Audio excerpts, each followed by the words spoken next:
That movie is a shit show. What you think you see, what you think you hear, that's what it's about. It's all the theater of the mind.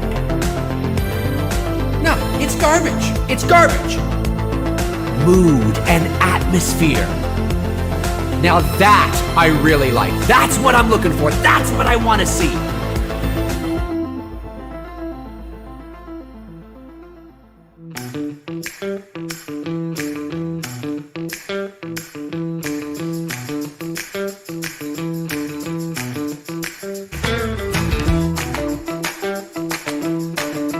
Can you feel it? Can you feel it? Yes, yes, yes. Let's do it again.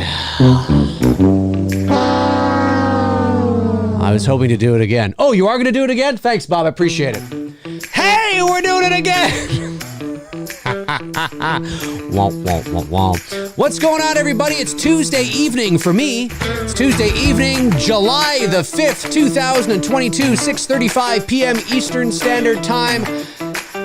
Hope you had a great 4th of July weekend. We had a good Canada Day weekend here in Canada.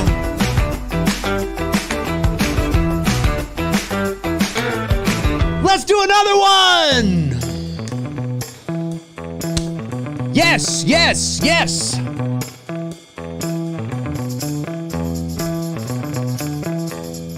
Let's keep going, baby. Let's keep going.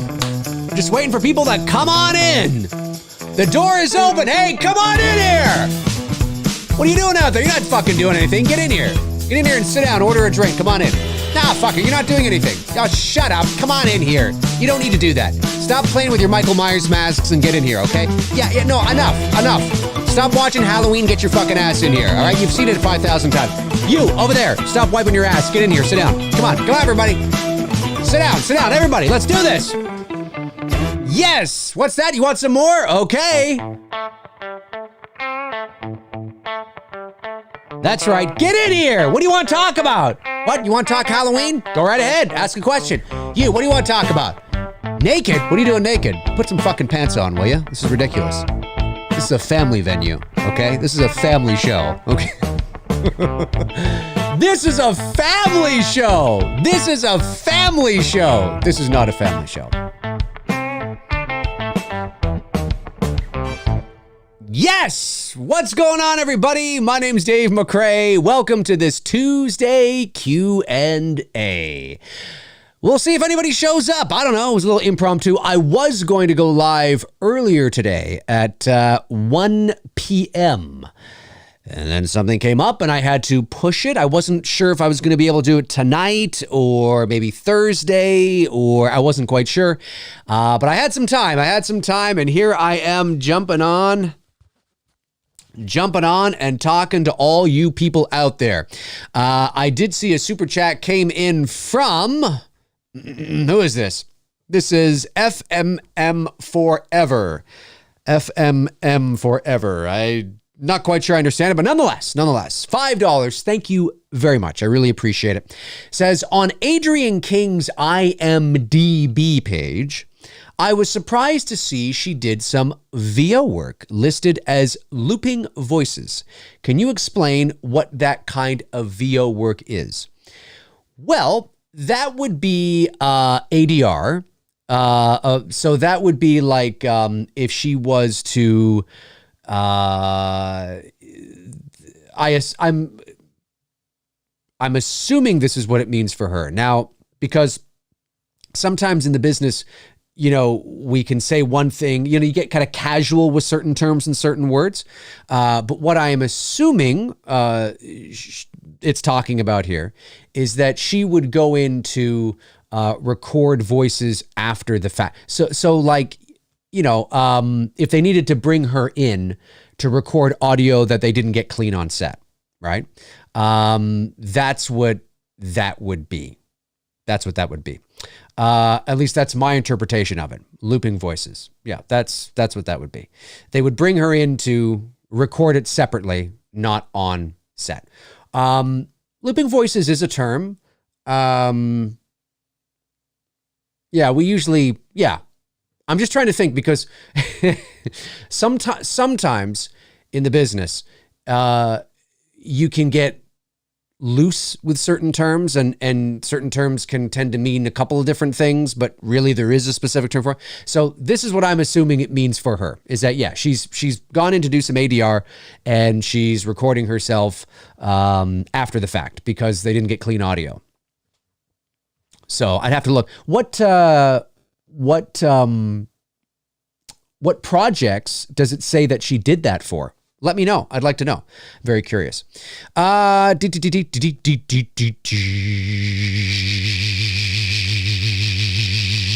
Dave, what's wrong? Nothing. Why? Honestly, I mean, that might have been.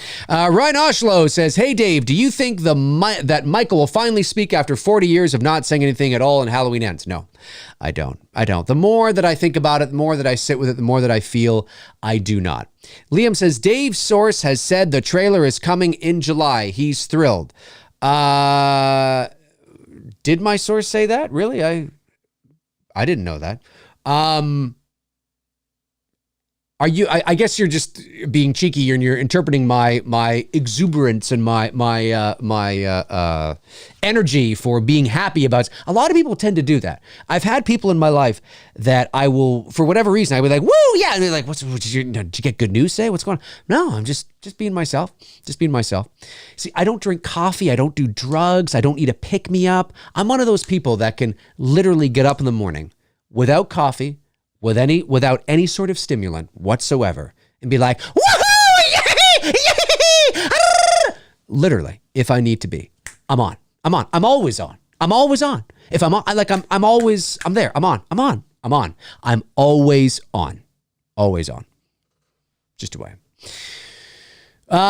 Let's see. That was the Looping Voices one. And let me see. Real Reveal says, will Halloween Ends be at TIFF 2022 this year? I say no. I don't think it will be.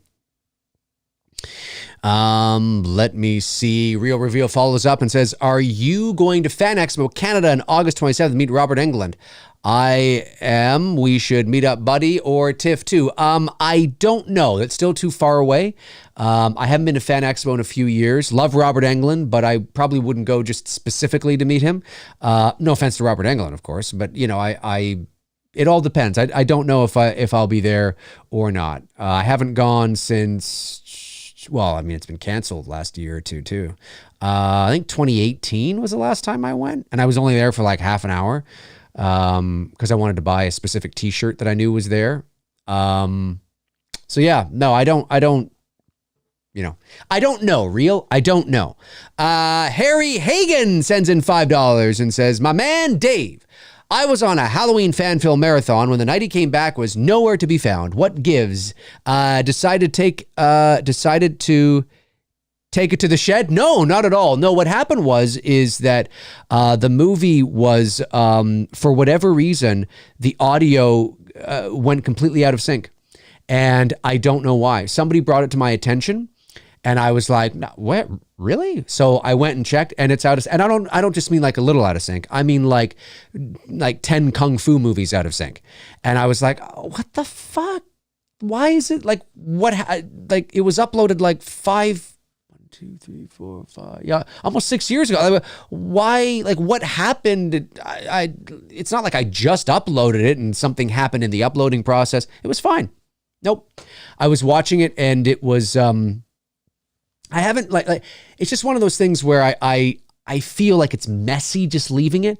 And when you have like somebody on screen going, but the audio is from like 3 scenes back. I mean, it's unwatchable. It's unwatchable. If it was just off a little bit, like, hey man, what's going on? You know what I mean? Like kind of just like off a little bit, maybe like by a half a second or a second or something. I probably would have left it. You know what I mean? But I don't know what happened. I refreshed it. I checked multiple, my phone, my desktop, Bruce's phone, his computer, nope. So I decided to just kind of yeah, put it, it's not axed, but just kind of put it away for a bit and maybe it resolves itself or something. But yeah, so that's where that is. Just felt too messy to leave it up. It's just, yeah. Let me see. Riker H sends in $5, says Robert Englund said he got a Star Wars script from Lucas, and after he read it, he referred it to his friend Mark Hamill. Freddy almost got, well, okay. I mean, I think the truth is somewhere in the middle. I think Robert Englund is, like me, he's a talker, okay? And I think Robert Englund, and Mark Hamill's a talker too, actually. You ask him one question, he can talk for like half an hour on it. Mark Hamill has said that, yes, it is true that Robert and I were roommates. Yes, it is true he was crashing at my place, or Mark Hamill at his place, whatever, which one it was. Yes, it is true that Robert Englund did go down to audition or was in the area or auditioning for something. Yes, like all that's true. But Robert Englund, according to Mark Hamill, was not the one that got Mark Hamill the audition. Or apparently, according to Mark Hamill, if my memory serves correctly, his agent had already put him in for the audition. And Robert Englund had said, hey, you should go down. And Mark Hamill was like, yeah, I know. Like, I'm already going down. Like, it's that kind of thing. So this idea that if it wasn't for Robert Englund, Mark Hamill would not have gone down. I don't know if that's totally true. And that's coming from Mark Hamill. He's like, he made some tweet a few years ago that was like, listen, I love Robert. He's awesome, but it wasn't exactly like that. Do you know what I mean? Like that's kind of what Mark said. So we should be very cautious spreading the rumor that Robert Englund was responsible for encouraging Mark Hamill to go down to fucking down and audition for that. You kind of, but there's more to it than that, So nuance, people. I know you fucking hate that word. I know you do.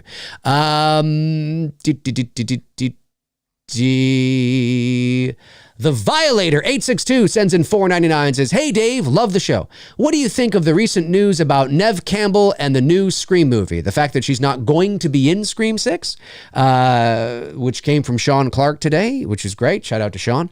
That doesn't surprise me. It's why I never did a video on it.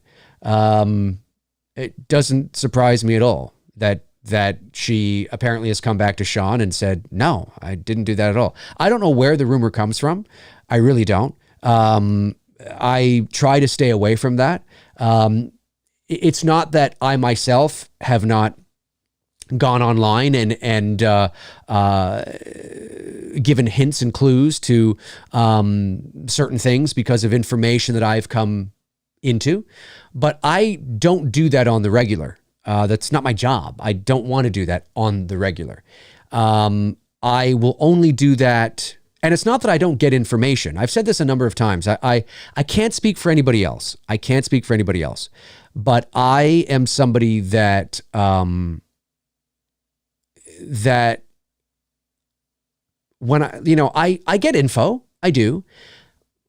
And just because I'm not sharing it doesn't mean I don't have info. Sometimes the info is just for me. Sometimes it's like, hey, I'm just telling you this. And I'm like, okay, great. And it might be something that I know you guys would be like, ooh, that's interesting. And sometimes it's not. Sometimes it's just kind of just regular shit.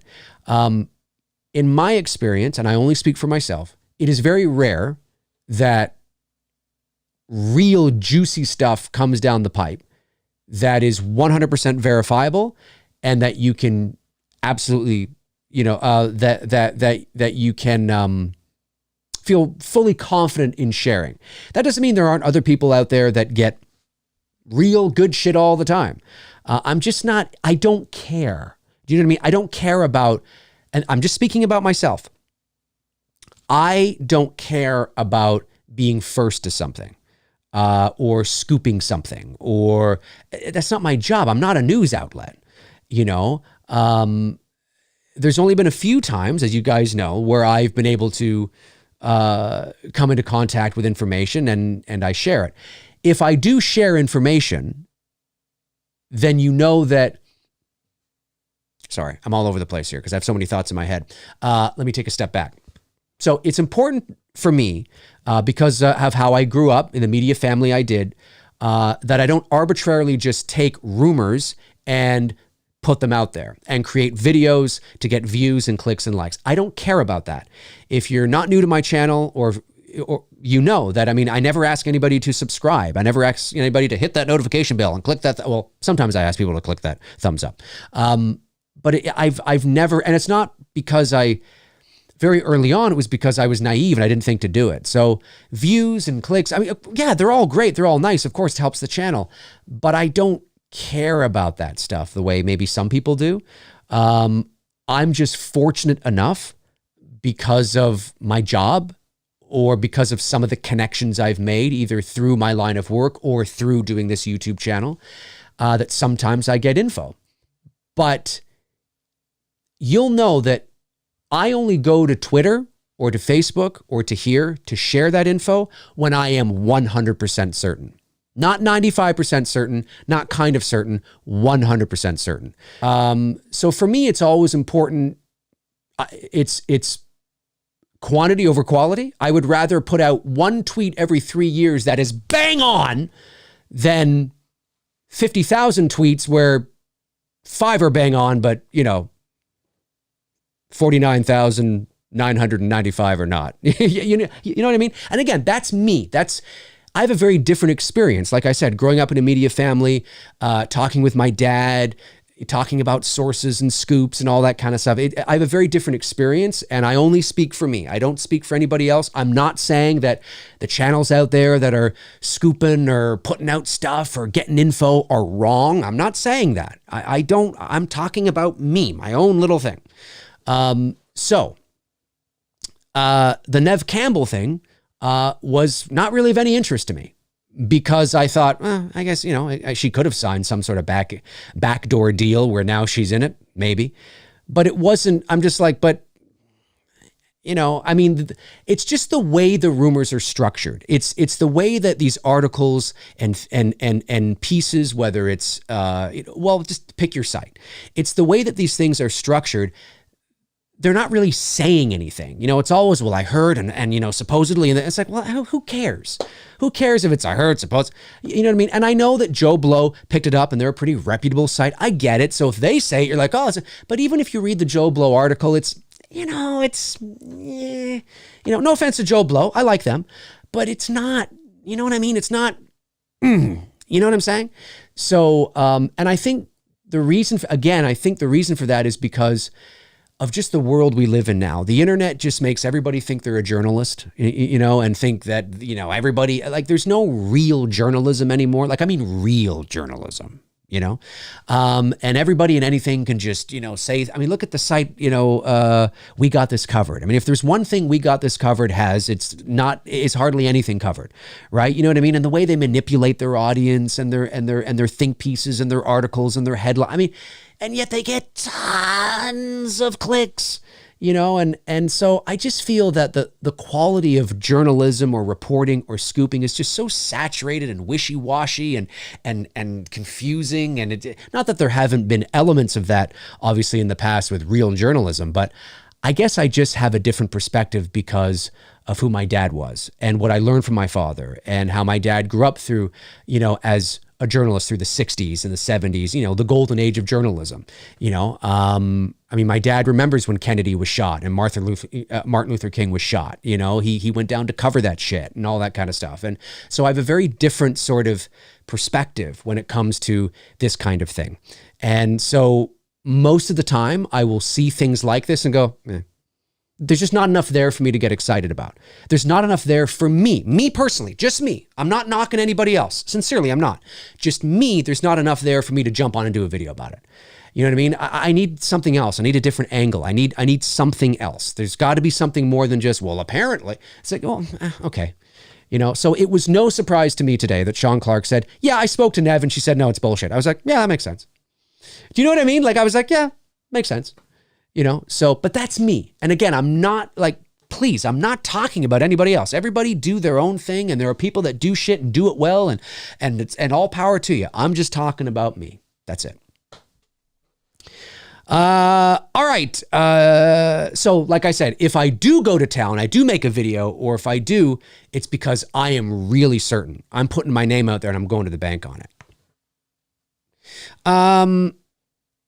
Jordan Christie, I think it is, $4.99. Thank you, Jordan. Says, hey, Dave, do your siblings have the same high-energy theatrical personality as you? Or is it more a Dave thing instead of a McRae thing? Oh, no. It's definitely a McRae thing. Oh, yes. It's definitely a McRae thing. And it's not just my immediate family. It's my extended family, too, like cousins, uncles, aunts. My grandmother was hilarious. No, it is. It's we're the kind of family where if you were to sit down at a table with us at dinner time, you can't wait to speak. Just, you have to jump right in. You know, one of those families, everybody's talking over each other and, you know, that kind of stuff. Yeah, that's us. Yeah. So no, it definitely is not a Dave thing. It's a McRae thing for sure. Ian McDade says, Dave, which is your favorite Halloween movie and which is your favorite Michael Myers? Well, Ian, my favorite Halloween movie is the original from 1978, and my favorite Michael Myers is Nick Castle from the original as well. So, yeah. Aaron Click says, especially mid to late 40s, which you're getting close to. Coffee, here I come. No, I hate the taste of coffee, but you're right. I am approaching my mid 40s in the next couple of years. And, but I've never needed it. I've never needed, a pick me up. I've never, I think when I am, and again, I only speak for myself, but I think when I am passionate about stuff, I think when I'm passionate about stuff and I'm really into something, I don't need a coffee to wake me up. Do you know what I mean? And not that there's anything wrong with if you do need a coffee to get you going. There's nothing wrong with that. I mean, I'm in the minority here.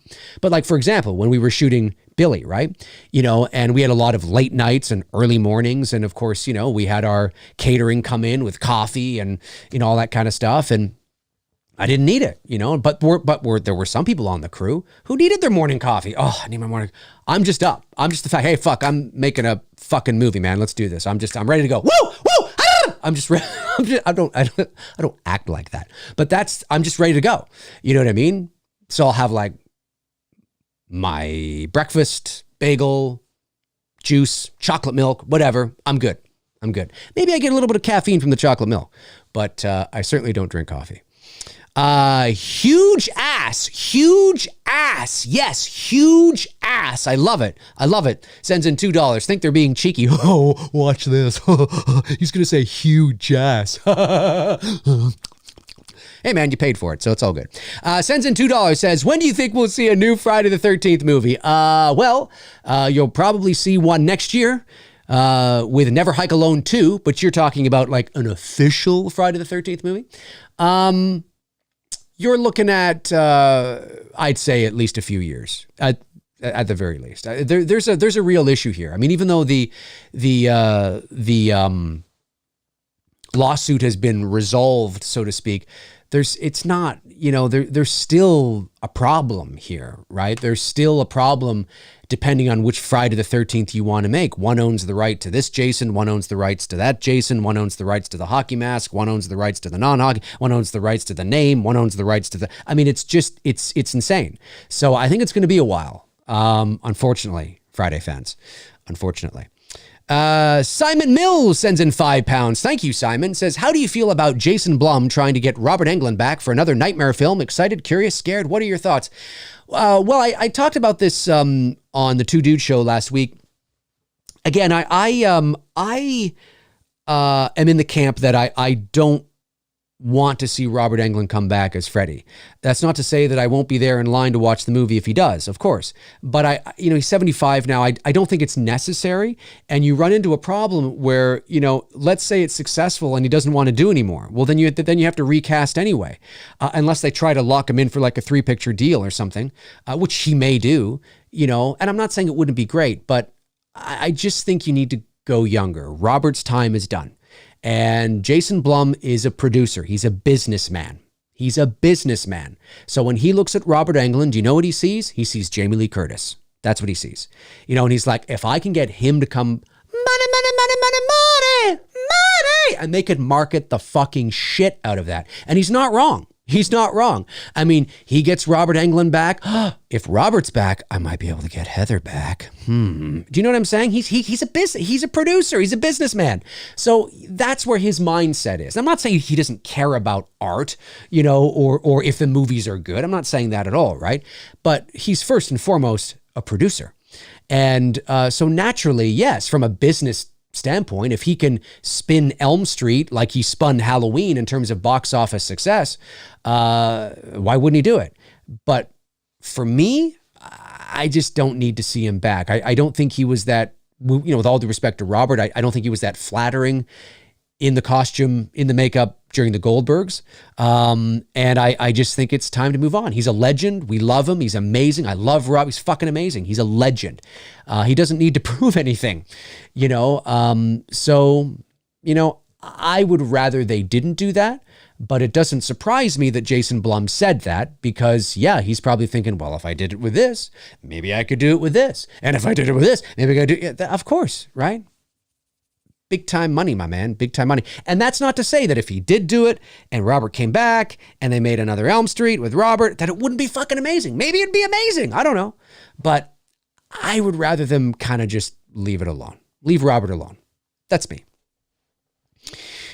Evil Alex says, hello, Dave. How you became an Elvis fan? What are your favorite songs? Did your father meet Elvis? Well, I've talked about this before. I'll try to give you the cliff notes on this. No, my dad did not meet Elvis. My dad was going to meet Elvis in the fall of 1977, but obviously Elvis died August the 16th.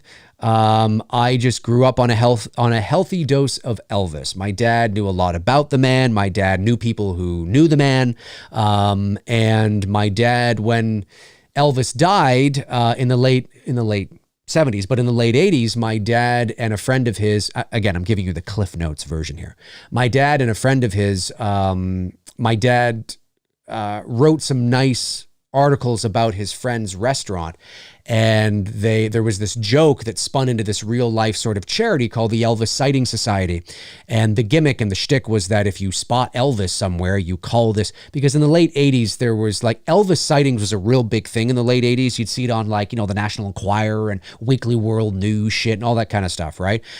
People thinking they spot Elvis and all that kind of stuff. My dad, being a writer who had a reach, decided to play into that and have some fun. And then it turned into this big thing. And then the Jerry Springer show, not the Jerry Springer not the throwing chairs and boobs and all that, not that.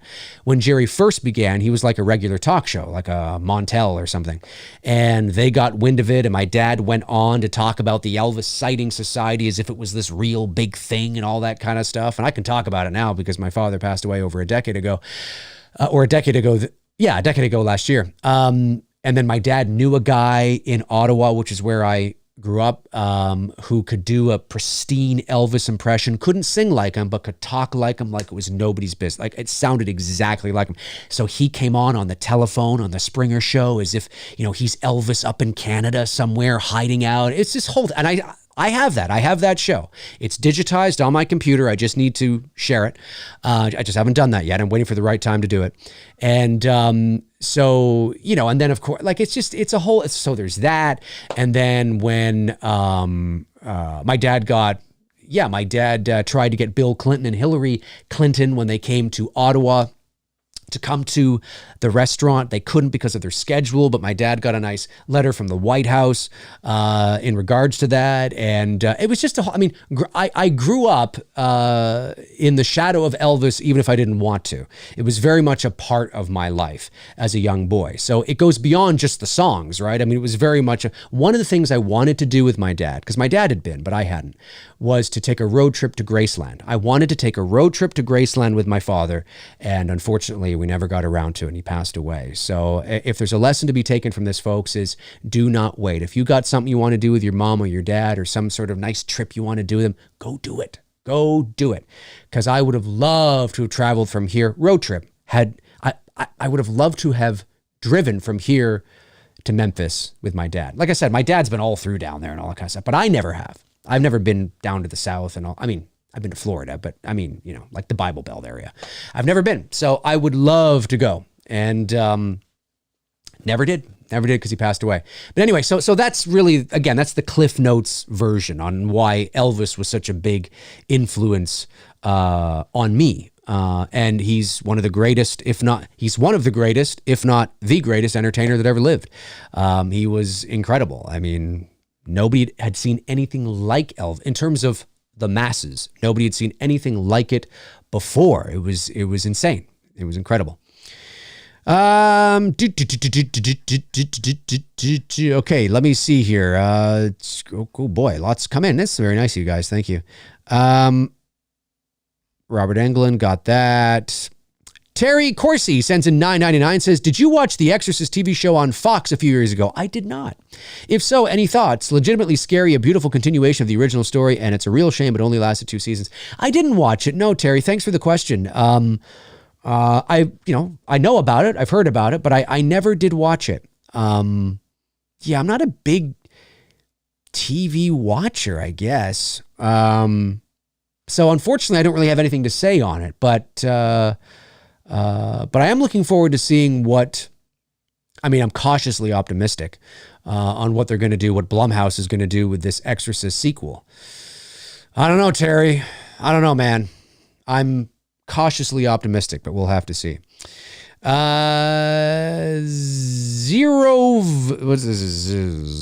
Gaming,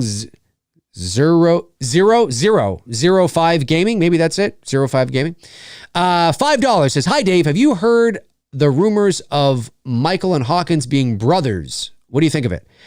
I have not heard this rumor. Where did this come from? Billy Bob's shoefactory.com. I mean, where did this come from? Hawkins and Michael are brothers? Come on. I'm not knocking you. I'm just saying, like, where did this come from? No, I haven't heard it. So I don't really have any thoughts on it. The Badass Ninja sends in a very generous super chat of $20. Thank you very much. Says, my pick who should play Dr. Loomis next is Idris Elba. I think he has the cadence, the presence, and the tone of a Dr. Loomis. What do you think? That's not a bad choice. I kind of like that. I could see that. He's got the gravitas, he's the right age. I'm feeling you, man. I'm feeling you. Yeah, I think that's not a bad choice. That's not a bad choice. That's not a bad choice. I kind of like that. Yeah. I'm with you, Chris. Chris, right? I think your name is Chris. I'm with you, man. Harry Hagen sends in $5. Thank you, Harry. Says, what do you think is more integral to the Halloween mythos, Dr. Loomis or Laurie? I feel a void in the new films, and I figured out it's Loomis. I would say that you're probably right, because Dr. Loomis is the reason why it's Loomis is because Loomis has a perspective of Michael that Laurie would not have. I mean, it depends on how we're looking at the movies, right? I mean, if you look at that first movie, Laurie's arc was complete. Her arc was done. It was the boogeyman. As a matter of fact, it was. I mean, that's it. It's her arc is done. Loomis, on the other hand, his arc will continue to go as long as Michael continues to stay mad. Now, when I say mad, I mean not angry. I mean insane. And so now when you. But if you look at Halloween 2 and you introduce and you follow that, the only real thing that keeps Laurie and Michael fighting together is the fact that they're siblings. Now, I know that they introduced a different angle to it with this new iteration with the PTSD and all that kind of stuff, and that works. But no, there is as you noticed, there was a bit of Laurie Strode in Halloween 2018 that became almost Dr. Loomis-ish. Do you know what I mean? Especially when Dana and Aaron get to her house, want to interview her. She's very like, you don't believe in the boogeyman? You will. Do you know what I mean? And all that kind of stuff. And she's very, again, she's not Loomis, but I mean, she's got a little bit of that because somebody has to do that, right? Somebody has to carry the mystique. Somebody has to communicate the mystique to the audience. Do you know what I mean? So Dr. Loomis was that. He was the what do you call it? The not messenger, but like a vessel. He was that connection that we had he was able to articulate the feelings we were having. He was able to articulate and help us visualize the feelings we were having and kind of help to explain the unexplainable. Do you know what I mean? He was that, and it made sense because he was his doctor since he was 6 years old, right? So it made sense that he was that one that we turn to because he's got the knowledge and that kind of stuff. Laurie kind of becomes that person, that authority figure that you would turn to because of her experience in Halloween 18. But to your point, I mean, at the end of the day, could Halloween survive without Laurie? Yes. But to make a good Halloween movie, you almost need somebody to fill the Loomis shoes. You don't necessarily need somebody to fill the Laurie shoes, but you need somebody to fill the Loomis shoes, whatever that is. Do you know what I'm saying? Like, had Dr. Sartain not gone out the way he went out, he would have been a good sort of filler of that, right? Do you know what I mean? He had that Loomis vibe, and it's totally fine to have that character there, that sort of connection, you know, to helping us understand, like I said, the unexplained. So I agree with you, Hagen. Hagen, I guess call you Hagen. Harry, I do agree with you. I think Loomis is probably more important to the mythos of Michael Myers than Laurie is. That doesn't mean she's not important, but we're talking about who's more important, right? So yeah, I agree with that. Okay, let me see here. I just want to make sure I get these. Henry Ryan, am I saying that right? Sends in $5, says, my dad managed some sets from 1982 to 1986 for Saturday Night Live. Amazing. He met John Belushi and Donald Pleasance back then. Very cool, man. That's very cool, Henry. Very cool. Thank you for sharing that. That's really cool. That's awesome. Arthur Vega sends in a very generous super chat of $20. Thank you, Arthur. Says, hey, Dave, hope all is well. It is. Random question. What would you think if Steve Buscemi was cast as Charlie Bowles for a movie? Well, I don't know. I mean, he's quirky, he's weird, he's strange. He can play that well. I guess it all depends on who Charlie Bowles is, right? We really don't know anything about this character. I mean, the graveyard keeper refers to him as old Charlie Bowles, but that just could be a term of endearment, right? You know, when we hear, and I've said this before, but when you hear the graveyard keeper say, I remember old Charlie Bowles about 15 years ago. Well, I guess if you say old Charlie Bowles, you might immediately go, oh, old Charlie Bowles. Okay, like he's, I don't know what, 60, 70? You know, I guess it depends how old you are. You know, if you're 15, I'm probably old. But then he says he kissed his wife and his 2 children goodbye. And now when you say that sentence, I think of his wife and his 2 children. I'm thinking of like his wife and his 2 kids that are like 10 and 8 or something. I don't picture like his wife and his 2 kids and his kids are like 30 and 35. Like I don't picture that. The sentence, he kissed his wife and his 2 children goodbye, I'm picturing like little kids. Do you know what I'm saying? But yet he's referred to as old Charlie Bowles. So old could just be a term of endearment. Ah, that old Charlie Bowles. I mean, maybe Charlie Bowles was 30.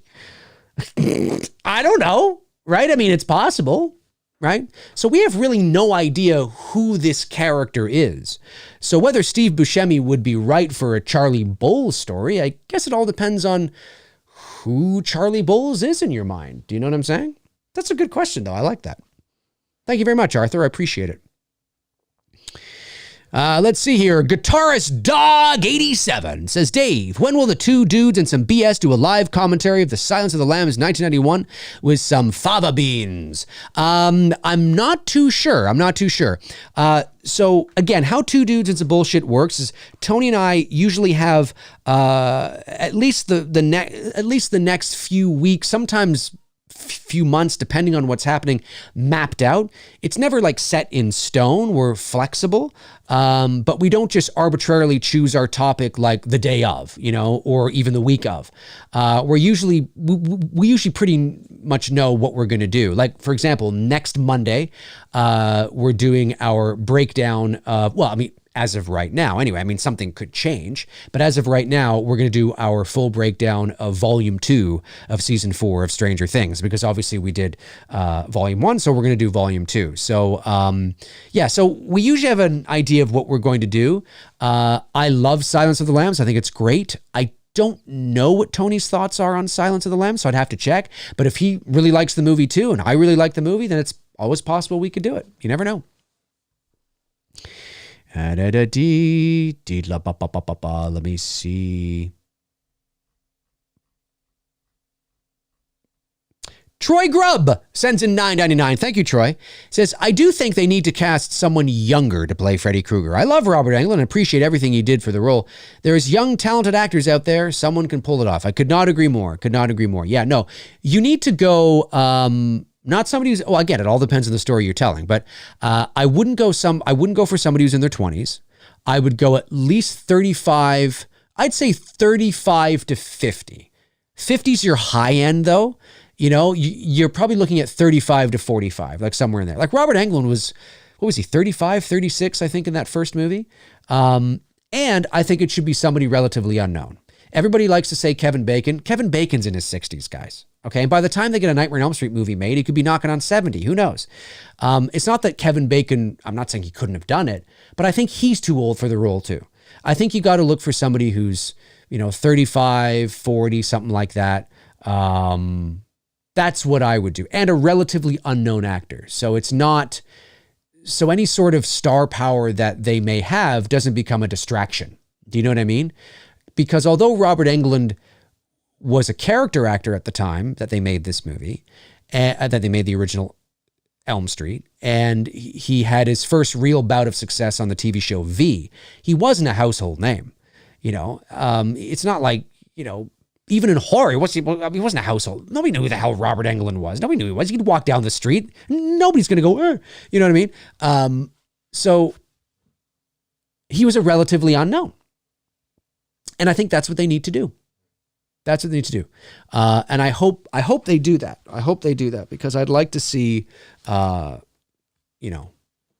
like to see somebody new take on the role. And again, like I always say, whoever does it, you don't go in doing a Robert Englund impression. You go in bringing the essence of the character of Freddy Krueger there. My job is that when I watch the movie, I think to myself, okay, well, that's not Robert Englund, obviously, but it's totally Freddy Krueger. It's like looking at Joaquin Phoenix's Joker or Heath Ledger's Joker, right? Okay, you look at Joaquin, right? You're like, okay, well, that's not Heath Ledger, but I totally believe that's the Joker. You look at Heath Ledger, like, okay, well, it's not Jack Nicholson, but I totally believe that's the Joker. That's what I'm talking about, right? There is somebody else that could knock your fucking socks off playing Freddy Krueger. This whole idea that only one person could play it for the rest. No, that's your emotional, nostalgic attachment. That doesn't mean that Robert won't always be your Freddy. He's always going to be my Freddy, just like Harrison Ford's always going to be my Indiana Jones. Do you know what I mean? But this idea that there is nobody on the face of the planet ever in the history of time forever could ever, it's like, come on, right? Nobody could ever play the Joker like Heath Ledger did. Never. In comes Joaquin Phoenix Academy Award. Okay, well, nobody other than Heath Ledger and Joaquin. It's like, come on, guys. Come on. Of course there can. Michael Thorne sends in $5, says, since Dylan's New Nightmare is a sequel, will your performance be more like Robert's than it would be if you were cast in a reboot? Yeah, so yes. Well, I don't know. I mean, it all depends what the reboot was. Dylan's New Nightmare is a sequel to I had so many thoughts in my head. I was going to say something else, then I stopped, and that's why I was like, Dylan's New Nightmare is a sequel to Wes Craven's New Nightmare. I guess I could have just said New Nightmare. And in New Nightmare, that's actually not like it's Freddy, but it's the demon. It's an actual demon who's taken on the persona of Freddy. Now, obviously, it is Robert Englund in the makeup, but it's not the same Freddy from the movies. It's a very meta film, self-aware. Like Robert plays himself in the movie. Do you know what I mean? So anyway, but again, I mean, I'm not Robert Englund, so I'm going to do my best to bring the essence of Freddy Krueger there. That's what I'm going to do. So when you watch the movie, you go, well, it's not Robert, obviously. It's Dave McRae. But I totally believe that's Freddy. That's my goal. That's my only goal. That's my only goal. And there's certain, just like Austin Butler as Elvis, who did a phenomenal job. He doesn't look exactly like Elvis, but by the end of the movie, you believe he's Elvis Presley. That's because he brought the nuances and the idiosyncrasies and the cadence and those details that really wow, I say, yeah, I'm buying this. Do you know what I mean? And that's the goal of any actor, taking over some sort of iconic role in any sort of capacity. Right? Like I'm not going to sweat and worry myself to sleep going, oh my God, what if I'm not exactly like Robert? Well, you're not going to be exactly like Robert, so you might as well just put that to bed. Focus on Freddy. What makes Freddy Freddy? Look at the nuances and look at how he moves, shoulder and things like this or whatever, just those little details. And of course I want to bring my own kind of thing to it as well. But yes, I would be paying a little more attention to that probably with this because it was Robert.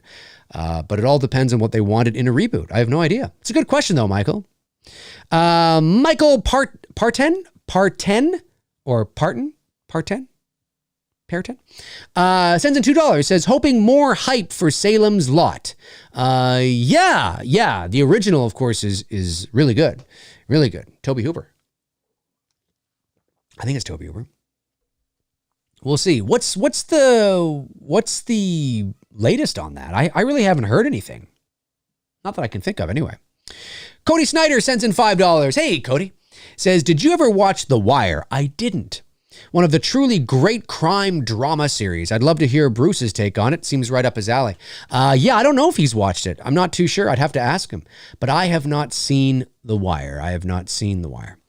Amstel54 says, Mr. McRae, who would you cast to play a young Loomis in a Netflix series? I have no idea. Don't know. I've never really thought about it, so I'm not quite sure off the top of my head. I'd have to give it more thought. Huge ass. Sends in $5. Says, thoughts if a COD did a remake of Season of the Witch for a sequel to Halloween Ends. Ends could kill Michael and Laurie, but set up a sequel. Well, here's the problem, ladies and gentlemen, with incorporating a sequel to Halloween 3 Season of the Witch within the timeline of the original Halloween. We have to remember that in that original movie, in Halloween 3 Season of the Witch, the original Halloween is not real. It's fake, right? It's a movie in that movie on the television, right? It's on the TV in the bar with Atkins, he sees the commercial. It's also at the end when Atkins is tied up. He's got the TV in the room and there's Laurie Strode, there's Jamie Lee Curtis running across the street, knocking on the door and, whatever, right? We see that. So it doesn't make sense to have the Halloween 3 world as we know it incorporated into this current run of Halloween films because the original Halloween is canon within this current run. So what does that's what do you like? What are we on, cocaine? That makes no sense, right? So that's why I always say that it doesn't make sense to introduce any sort of connective tissue between Halloween 3 and this Halloween world. That doesn't mean that you can't end this and then make a sequel to Halloween 3 or reboot it or whatever. But I don't think it can be connected to the current Halloween films because they are canon to a movie that is fake in the first season of the Witch. You know what I'm talking about, right? So that's why I'm always like, no, that's not going to make any sense. Like those who say, then Michael takes off his mask and it's a silver shamrock mask. I'm like, well, where does that leave us?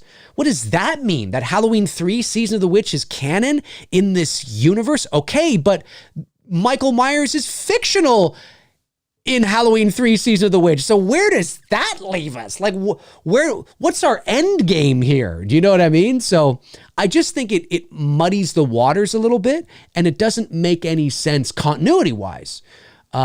So although I get the enthusiasm for it. I think it's probably best, so we don't have any of those problems, that we make a hard cut, a hard end, a hard finish on Halloween Ends. And then if you want to remake Season of the Witch, you want to reboot it, you want to do a series, you want to do a direct sequel, then you can. But it's completely separate from anything Michael Myers. Had they not had Halloween on the television at the bar, or when Tom Atkins was tied up, I'd say, well, maybe it's not what I would do, but knock your socks off, right? You don't have, in terms of continuity, you don't have anything to worry about. But that's not the case. So those are my thoughts. Those are my thoughts.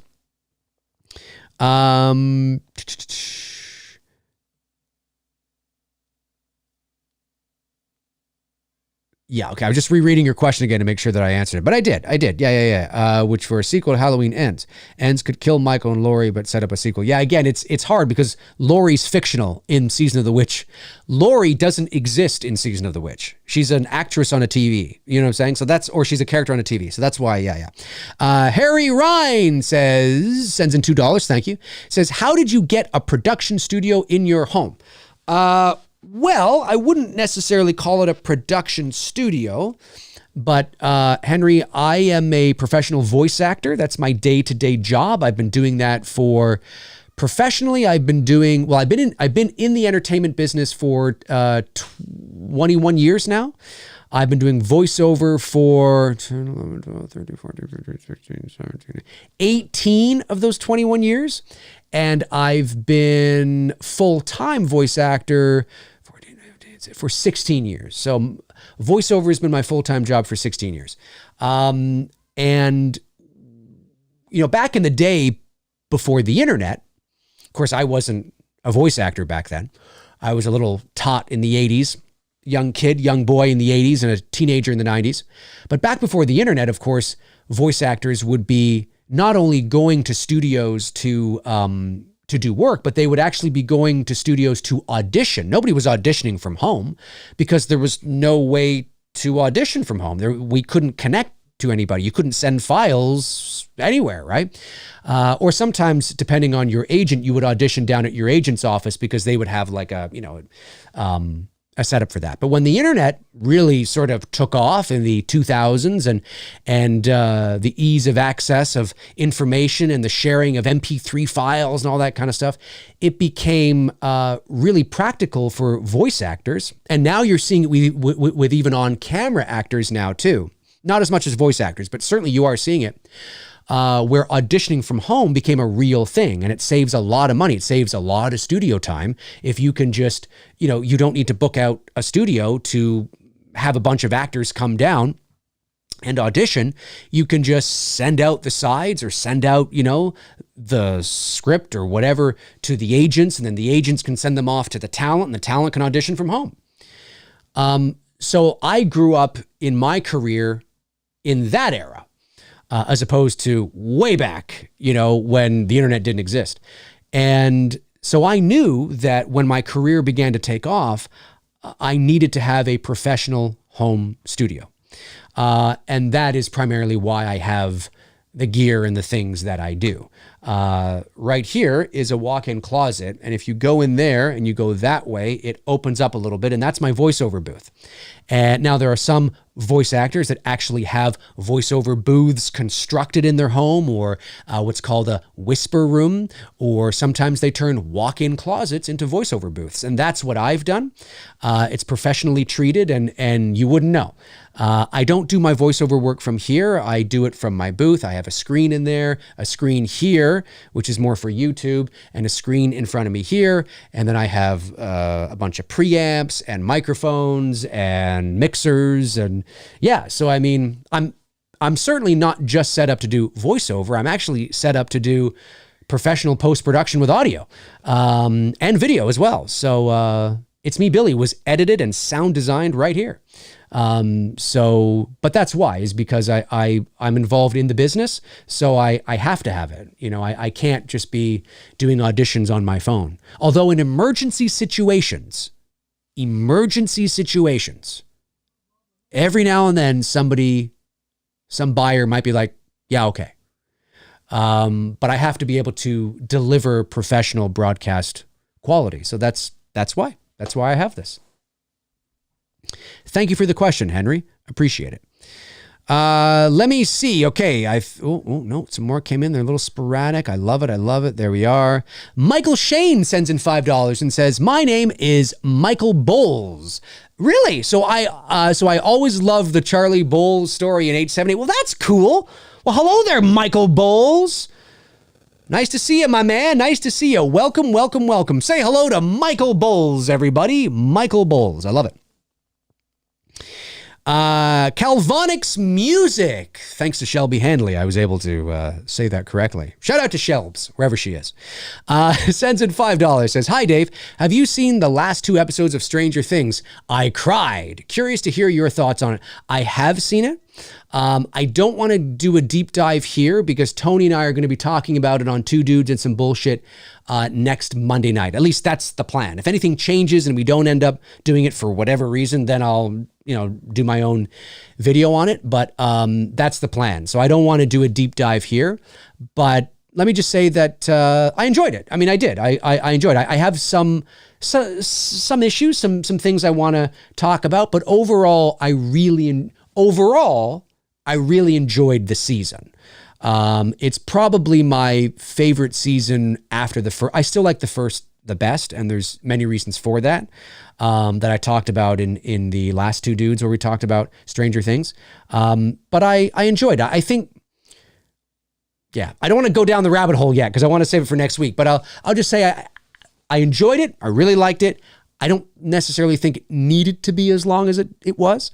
And there's some creative choices that I'm like, I wish they would have pulled the tree. You know what I'm saying? But we'll talk about, we'll talk, let me try that again. But we'll talk more about it next week. All right. Let me see here. I just want to make sure. Kevin L. sends in $4.99, says, Dave, I heard that Stu was returning for Scream 6. What are your thoughts on this? Where did you hear this, Kevin L? I have no idea. I have not heard that. It would not make much sense to me, although I'm sure they could bring it back. He had a gigantic tube television dropped on his head. But hey, it's Hollywood. It's horror movies. Anything's possible. For me, my favorite Scream movie is the first one. I don't really like any of them, to be honest with you. Beyond that, I have to be honest, I don't really care for much of the sequels. To bring Stu back, you'd have to really sell it to me because it really doesn't make much sense. Like it's got to be believable. I don't want to, if Stu ever comes back, I don't want to be like, well, I guess. Do you know what I mean? I want to be like, okay. I see what you do. I mean, maybe, but okay. You know what I'm saying? Like, that's how we should feel, right? We shouldn't be like, really? Do you know what I mean? It's like, and nobody knew he was alive all this time. And it's got to really make sense.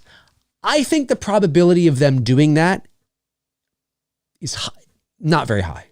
I don't think they're going to do that. I think it's just fans wanting that kind of stuff. Do you know what I mean?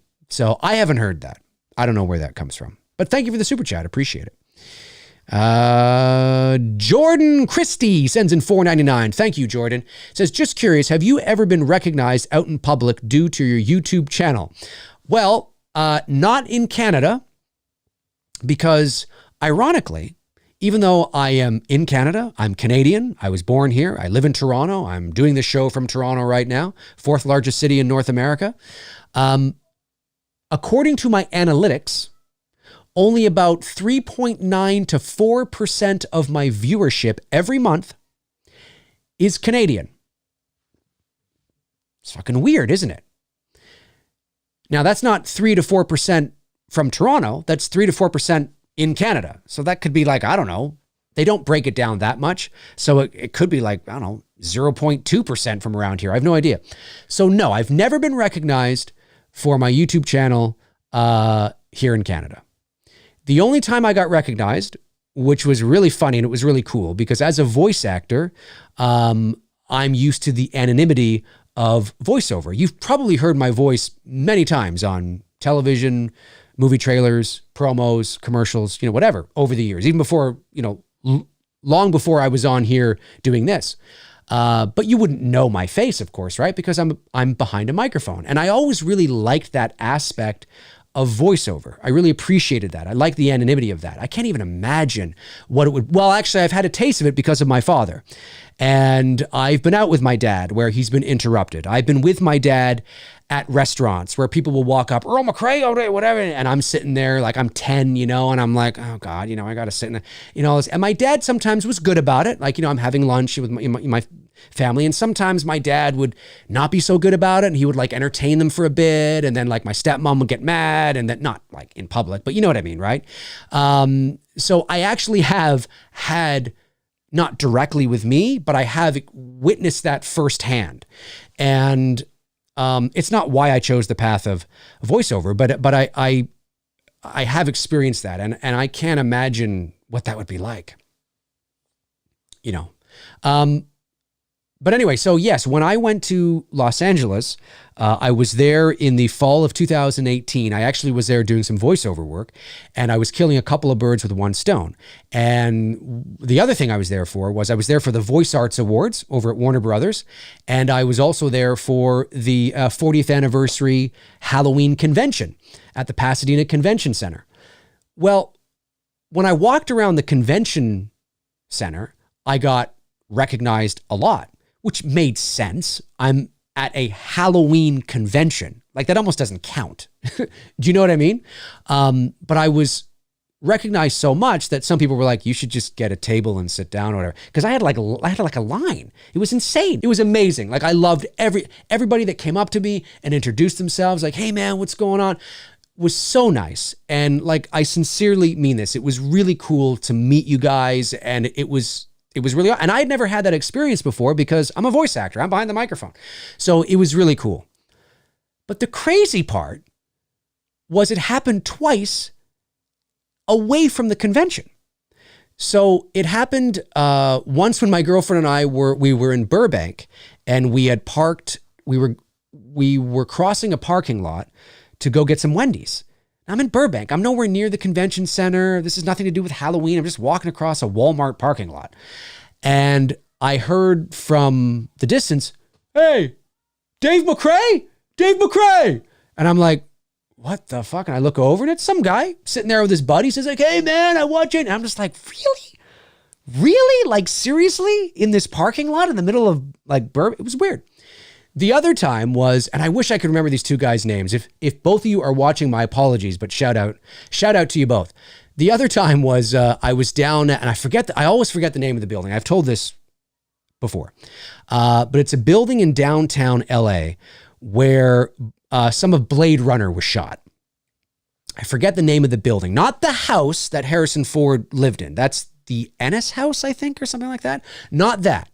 I did go see that, but not the house. There's a building downtown Los Angeles where they shot some of Blade Runner.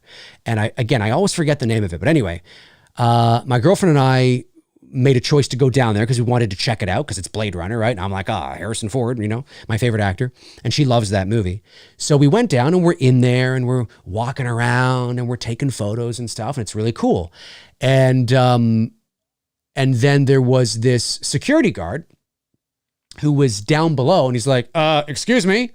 And I was up top somewhere, and I'm like, yeah. And he's like, can you come down here, please? And I'm like, oh, fuck. Like, I guess I was taking photos of something I shouldn't have been taking photos of, or I walked into an area that was like off limits or something. So I'm like, all right, I'm going to get in trouble now. So I go down, I walk, and as I'm walking towards him, he's like, Dave McRae? Dave McRae? And I'm like, yeah. And he's like, hey man, I watch your channel all the time. I'm like my heart sank because I'm like, oh, thank God. Well, I guess not sank. It kind of just like came from the pit of my stomach back up into my chest. I felt such relief because I was like, oh, hope, because I don't know what the rules are. I don't know if I'm going to be fucking charged or fucking have to erase photos on my phone or whatever. I don't know, right? There's a lot of security around there, and I have no idea. But no, he recognized me being, and I'm really in the middle of LA, and it was weird. Those are the only times I've ever been recognized for my channel. So the Pasadena Convention Center doesn't really count because that's like Halloween. But yeah, Walmart parking lot, walking to Wendy's in Burbank, and down at that house in LA. Has anybody mentioned the house? Evil Alex just says, I love Blade Runner. Okay, nobody has said what it is. Okay. Yeah, there's some, I forget the name of it, but it was cool. You know, I mean, it was because I'm not used to it, right? I'm always behind a microphone. So those are the only times I've ever been recognized for my channel, at least that I've been made aware of. I mean, it's entirely possible that somebody has recognized me from a distance and just not said anything. That's always possible. But those are the only times I'm aware of. So thanks for the question. Matthew Farisi sends in $4.99, says, to Dave at the end of the day, McRae. It's true. It's who I am. Hope you're doing well. I enjoyed the Elvis movie a lot more than I thought I would. Only a very casual fan. Yeah, the Elvis film was great. I really enjoyed it. And of course, I have my thoughts on the movie in a video on my channel. And, you know, I mean, it was a really, really good film. A really good film. And I thought they did a really good job of, within the confines of a Lerman film, to really showcase Elvis's roots. Because, you know, there is that thing that's, you know, Elvis stole black music and he fucking stole it, cultural appropriation, all this kind of bullshit. There's that camp. And then there's the camp that I'm in, which is, no, he didn't steal it. I mean, there wasn't a conscious choice where he was like, you know what, I'm just going to take this for myself and run. No, I mean, that didn't happen. He was influenced by it, yes, heavily. And he acknowledges that for sure. But Elvis was born in Tupelo, Mississippi and raised in Memphis, Tennessee. He was a Southern boy. That's why he sounds like this. He grew up in that culture. He grew up with great appreciation for that culture and the music. He went to the churches and sang gospel music. I mean, that's what he grew up in. He was influenced by that. It's not like he grew up in New York and had a jazz band and was touring in, you know, Louisiana and saw Fats Domino play and thought, I'm going to take this for myself. I mean, that's not what happened. He grew up with it. Naturally, he was heavily influenced by a lot of those things. It made total sense. So no, I do not side on the camp that Elvis stole black music, period. The discussion is far more nuanced than that. I think there's a lot of variables that people are not taking into consideration. People get angry because he's called the king of rock and roll. First of all, that's a label that he did not give himself. He did not call himself the king of rock and roll. It's a title that he wasn't even really a fan of. But then you could say, well, why is he called the king of rock and roll if that music existed before him? Well, it's a good question, isn't it? Well, it's because before Elvis Presley, let me try that again. Because Elvis, being white, being handsome, sexy, he had it all. He was the total package. He brought that music, like it or hate it, to the mainstream. Unfortunately, in 1950s America, because of segregation, even if there was a black artist that was just as talented as Elvis, even if there was a black artist that maybe was more talented than Elvis, we don't know. We have no idea. They would never have been able to achieve the success and heights that Elvis did, not because they weren't talented, but because they were black. That's it. If Elvis had been black, he would not be the Elvis we know of him today. Not even close. Not even close. I hate to say it like that, but that is the truth. So Elvis brought that, and yes, he was incredibly talented, one of the most gifted performers in the history of music. He brought that style to the masses, to the mainstream, to white America. And nobody had seen anything like it before. Nobody had seen anything like it before. My father used to tell me all kinds of stories about growing up at that time because my dad was like 15 when Elvis sprung onto the scene. Nobody'd seen anything like it. So it's not that that kind of music didn't exist at all before Elvis. It did. Of course it did. It's basically rhythm and blues. That's what he brought in, right? And that morphed into rock and roll. But that's why he's called the king of rock and roll, is because of his cultural impact on a mass scale, on a pop culture scale, an event that nobody had ever seen before. Nobody had seen it. And it's unfortunate, but those are the realities. That is the reality of what America was like at that time. And ironically, Elvis opened a lot of doors for people like Chuck Berry, Fats Domino, Little Richard. He sort of opened some doors for those people as well, and began to make, not right away, mind you, but began to make that music more acceptable. You know what I mean? There's no way that a black man at that time gyrating his hips like that sexually and coming down, and there's no way that would have flown. No way. It barely flew with Elvis. Barely got by with Elvis. And if you've seen the movie or you know anything about Elvis, it wasn't easy to get that through. It was not easy. It was crazy. It was a crazy time. So, so the point I'm making is that I understand if there's people that watch the film that still don't think they gave justice to his backstory enough in terms of his inspiration and things like that. I understand that, but it's a Baz Luhrmann movie, right? And, I thought they did a good job within the confines of his style of a movie. It's, you know what I mean? It's like the Priscilla Presley thing that kind of glossed over that, right? Well, it's not that kind of movie, man. It's not that kind of, I get it, but it's, you know what I'm saying? I thought it was really well done. And I'm glad you enjoy it, Matthew. I'm glad you did. Dennis Williams sends in $1.99 and says, thoughts on Children of the Corn remake or sequel? I do like the first Children of the Corn. I think it's a solid 80s horror movie, although it's kind of dated. Aren't they all? I know they made Children of the Corn sequels, I think. I haven't seen any of them. I'd be down for a remake. Yeah, not a sequel. No, do a remake. I'd be down for a remake. Yep. That'd be cool. Why not? Let's do it. Let's do it up. Let me see here. Mike Johnson says, I want a reimagining of the 50th anniversary where it is a true terror and the movie is slow burn, suspense, and tension like The Strangers, but with Michael Myers, of course. Oh, you never know. It'll be very interesting when 2028 rolls around to see what's going to happen. I mean, there's no doubt that I'm sure that there will be a big 50th convention. There apparently is going to be a 45th. Sean Clark hasn't officially announced it yet, but he has casually on a few things sort of talked about it, that it is heavily in the works. So you may want to start planning for a 45th anniversary convention next year. Just a heads up that it's likely is going to happen. Where, I don't know. I don't know any of the details at all. I just know that Sean is in the middle of planning that, but I'm sure when he's ready, he will let everybody know. So that should be interesting. Let me see.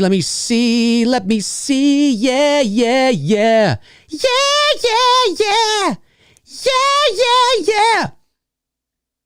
Happy Sanjo sends in $2, says, thoughts on the sequel Blade Runner 2049. Dude, I have to tell you, I've not seen Blade Runner 2049. What? But it's got Harrison Ford, and you're a big fan of the first movie. I know. No, I know, Happy. It's Coy Williams, right? I think that's who Happy Sanjo is, if I'm not mistaken. No, I know. It's one of those movies that I meant to get around to, and I just never got around to it. It's on the list. It's on the list of films I need to watch. So unfortunately, I can't offer anything beyond that. The Badass Ninja sends in $10. Thank you, Badass. Appreciate it. Dave, about a month ago when you went live, you said that it's a rumor they might do a Halloween 45th anniversary convention in October 2023. I was just talking about that. Is it still a rumor? Because I am planning to go. That's so weird. We're locked in right now, buddy. We're locked in. So yeah, as I was just saying, nothing official has been announced yet. I feel comfortable in saying this because I think Sean on his own channel or some interview he was doing or something that's out there, he mentioned this. So I feel comfortable in saying that, that yes, he is actively in the middle of planning it. but no official announcement has been made yet, and it doesn't need to be. I mean, we're still like a year and a half away. So, I'm sure maybe this October or maybe next spring or something, the announcement will be made officially. But yes, if you are hoping for a Halloween 45th anniversary convention, it looks like you're going to get it. So don't know when, don't know where, but it looks like you're going to get it. So be prepared for it. Cody Snyder, but Dave. Ryan says, if you could work with any film composer, who would it be? Oh, geez. I mean, I got to go John Williams. I got to go classic. Just because of how influential he is, how iconic his scores are, the wealth of knowledge. I mean, some people might have thought I'd say John Carpenter, but John Carpenter, although he's a musician, he doesn't have the experience that John Williams has. He doesn't have nearly the iconic scores and has worked with, and I'm not dissing John Carpenter. I'm just saying, right? Like, it's John Williams. You know what I mean? Like, I'm going to go high, right? I'm going to go big or go home. So I would want to work with John Williams just to learn from him. And yeah, he'd be amazing. He'd be amazing. I mean, that's a little cliche of an answer. I get it. It's a little, it's a little populous. It's a little Hollywood. It's a little mainstream maybe for some of you watching, hoping that I would say some sort of like, Italian composer that, I don't know, that, yeah, you know what I'm talking about, but I got like, it's like if somebody was to ask me, if you could work with a director, who would you work with? Well, it's hands down, it's Steven Spielberg. And again, it feels like a cop-out because, it's Steven Spielberg. It's because it's like the obvious answer. Do you know what I mean? But it's Steven fucking Spielberg. He changed the way movies were made. He changed the entertainment industry. He changed the business as we know it. I mean, Jesus Christ, of course, if I had one chance to work with any filmmaker, I'm going to be sitting down with arguably the greatest filmmaker that's ever lived. Do you know what I mean? Like, it's like, come on. I mean, what am I going to do? Of course that's what I'm going to do. You know what I mean? But I do understand that it's very sort of mainstream, I get it. But yeah, totally. John Williams for sure. P. Rich says, Dave, when do you think you're going to start filming It's Me, Billy 2? Well, filming It's Me, Billy 2? I have no idea. There's been no announcement yet for Billy 2, officially, in terms of certain things. Again, I don't want to put the cart before the horse, but let's just say that there are certain wheels that are in motion that may lead to an announcement soon in terms of the status of the production. I'll just say that. But in terms of like going to camera, I don't know yet. I'm not sure yet.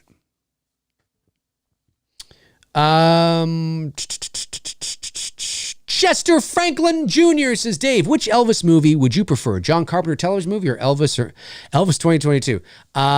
I don't know. I haven't watched the Carpenter movie in a long time. So I'd have to revisit that again and see sort of how they're telling that story.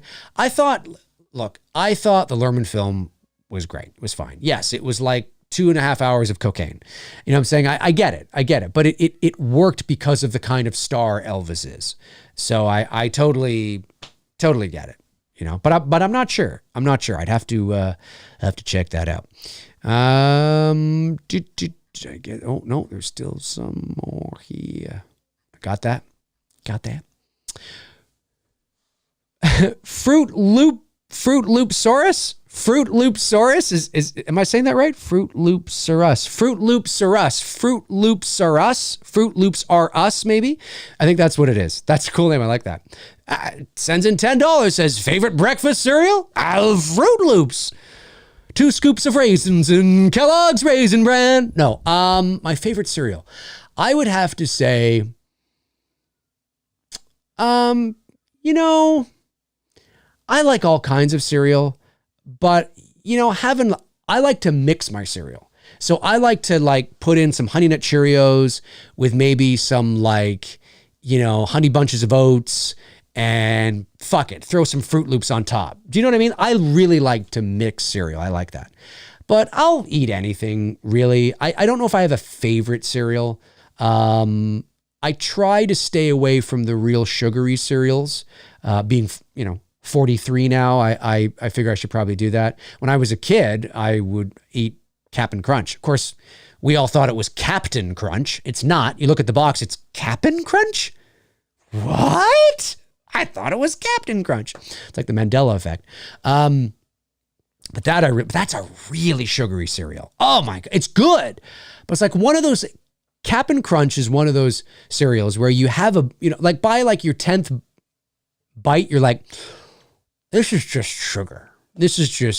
Fruit Loops are just sugar too, but there's maybe it's the different flavors. Is there different flavors? Or are they just different colors? I don't know. I think my threshold of eating Fruit Loops lasts a bit longer than something like Cap'n Crunch, but honeycombs are good. Even honey-coated Shreddies. Ooh, those are good. I don't know if you get Shreddies in the States or not. Those are really good. Yeah, there isn't really a cereal I don't like. Oh, I had some blueberry flavored Cheerios not too long ago. Those were good. Just saying, those are good. Thank you, Fruit Loops are us. Appreciate the super chat. Michael Parten again. Is it Parten? Parten? I'm not quite sure how to emphasize. Anyway, $5. Thanks, buddy. He says, what types of anime do you like? My favorite kind are ones from the 80s and 90s. I can't say I'm an anime fan. I'm not an anime fan. I just never got into the style of animation. I'm not a big fan of that style of animation. I would say that the Kevin Smith's Masters of the Universe on Netflix, which isn't anime, but it's bordering on like heading in that direction. That's as far as I would go with the style. Again, it's not anime. I get that. But there's elements to the animation that kind of, do you know what I'm saying? I can't get into cartoons that is too stylized for me. I find anime too stylized. That's me. I understand it's got its huge fan base. And if I was offered a role in an anime series, of course I would totally do it. I've auditioned for some anime series over the years.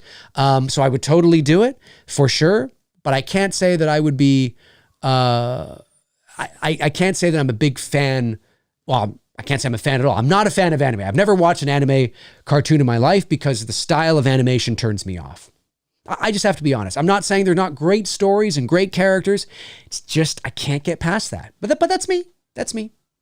That is me. Doug Dial sends in $10. Thank you, Doug. Says, hey, Dave, I live in Shreveport, Louisiana. Do you remember back in the 90s, the Shreveport Pirates? Do you remember that? Do you remember that? CFL, Shreveport Pirates? I think it was the Shreveport Pirates, right? When the Canadian Football League had a brief stint in Shreveport, Louisiana. Right down the street from the Louisiana Hayride building. It's always been told to me the saying Elvis has left the building came from there. I wonder if that's true. You might be right. Yeah, I don't know. See, this is when I wish my dad was alive, because my dad would know. And he probably told me at one time. And maybe he told me that. But I can't remember. That'd be cool, though. You might be right. That's really awesome. Shreveport, Louisiana, folks. The Violator 862 sends in $4.99. Says, hey, Dave, last donation for tonight. But would you ever do another hate mail stream video? Always makes me laugh. Yeah, I would. The reason why I haven't done another one in quite some time is because, ironically, when I started doing hate mail videos, I got less and less hate mail. I don't know if it's that the people that send me hate mail or tell me that I'm a fucking idiot or that I'm a pretentious douchebag or write shit that doesn't make any sense. I have no idea if they just don't like seeing their stuff called out like that, but I never mentioned their names. So it's anonymous as far as my audience is concerned. But I remember the very first hate mail I did back like 3 years ago or whatever. It got a great pop, like a great response, right? And some people were saying, oh, you've done it now. Like you've opened the floodgates now. And part of me was like, yeah, you're probably right. Now people are just going to send me bullshit stuff just so I could read their shit, on air, right? Fake hate mail. Nope, never happened. I still continue to get it. I think I've done 3 or 4 hate mail videos, maybe 5. Haven't done one in like over a year. But I got less and less and less. Every now and then I get like a, oh, you suck. But that's not worth doing a video over. You know what I mean? It's the long diatribes that are really interesting. Like, dear Dave, I need to tell you that you don't know what the fuck you're talking about. And I think you just suck, you piece of shit. That kind of stuff, right? It's fun to read. It's like, why are you so emotional? I don't even know you. Calm down. If you don't like me, don't watch. Like, it's that simple. God, don't take me so, come on. Shh, we can all love. Come on, love. Love is in the air. We can all get along. Can't we all get along? Let's all get along. Come on, man. I'm not a bad dude. Anyway, but it's those ones. It's those ones but I stopped getting them. Not stopped, but they really dwindled away.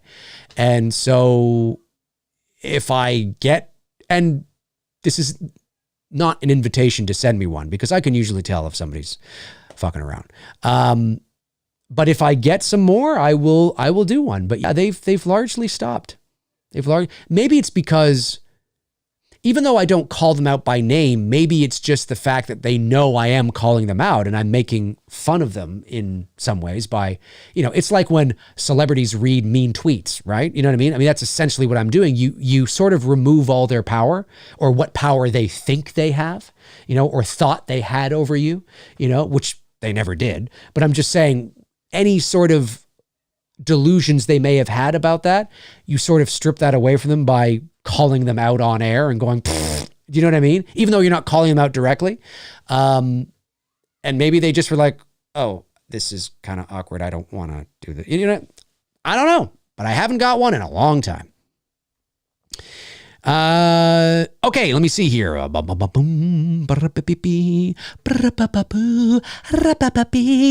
Park. Hello, Helen Park. Says, Dave, what other career choices you considered other than being an actor? That's a great question. Thank you for asking that. That's different. That's a great question.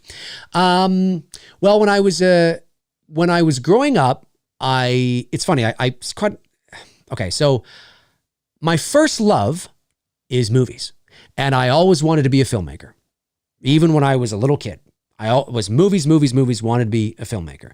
And I set off to college to be a filmmaker. That's what I did. I went to film school and I did 2 years of film school and I left. I didn't graduate. I left because I was having trouble keeping up. There was just a lot of courses and it was just too much. But I'm a very theatrical person, in case you haven't noticed. And I have, obviously the ability to perform and act and play different characters and all that kind of stuff. And I really enjoyed that. I enjoyed drama class, drama class, drama class. And I did theater and I won some awards. And so I've always had the angle of acting as well, which is why I fell into that when I left college. But so my first love though is like movies, acting, all that kind of stuff. Okay. Which is why in my 40s, I decided to make Billy, because I was like, okay, if I want to be a filmmaker here, I'm 40 now. I really got to start moving towards, making real movies, right? You know what I'm saying? So that's why I made that step. And hopefully, we're working on other shit, which is great. So, but besides that, when I was younger, I contemplated becoming a police officer. I thought I would have made a very good police officer because I think I'm good with people. I'm a people person and I'm a good communicator. And I thought that I would have made a good cop. I thought I would have been able to communicate with the public effectively. And I like the idea of making a difference in that way. Making a difference.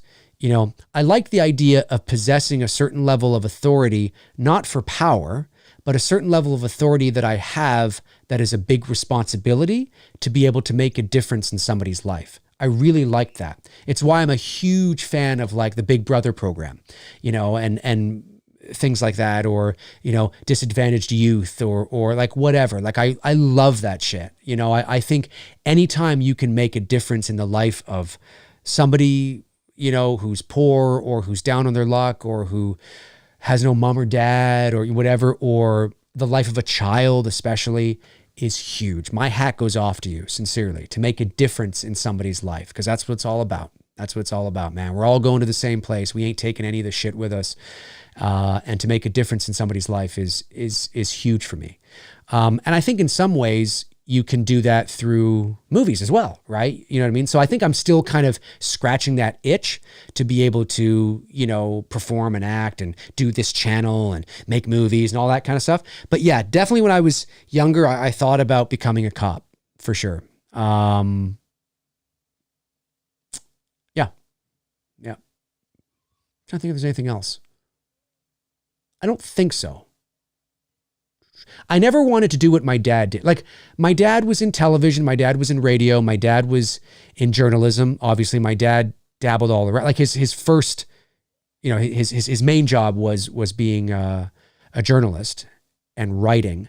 But through that, he also had like shows on the radio, and he'd have like a nighttime sports talk show and all. Like, he did a lot of shit. I never wanted to be a writer.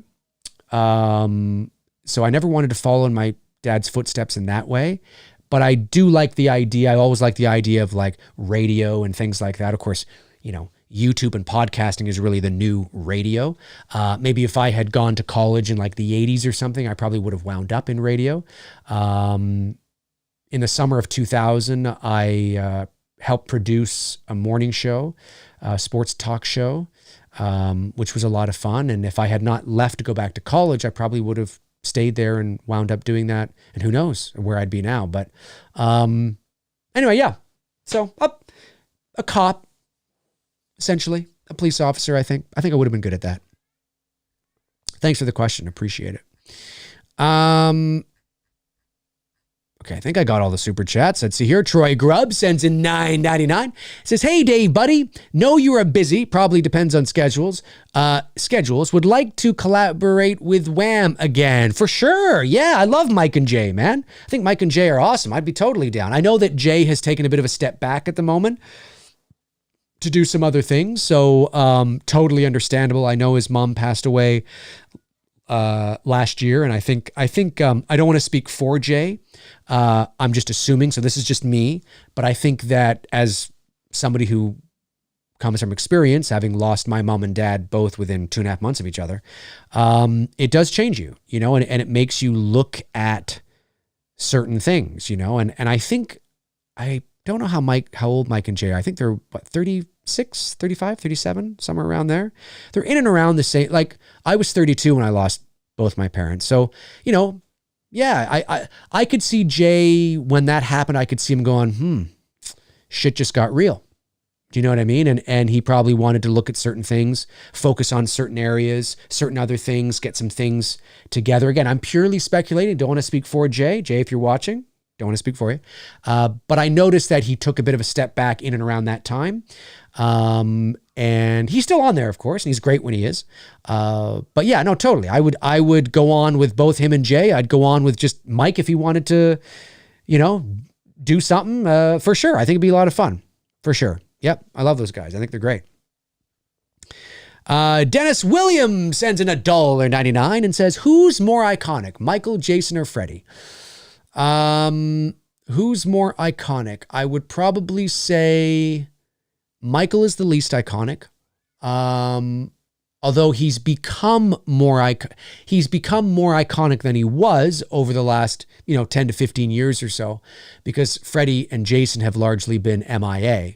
But as I've always said, Michael was virtually nothing in the 1980s. I know that pains a lot of people to hear, but I was born in 1979, so I grew up through the 1980s as a young boy, but I had older siblings who were teenagers in the 80s, so I remember the 80s quite well, probably more than the average 7 or 8-year-old would, because I had siblings and who were a lot older than me.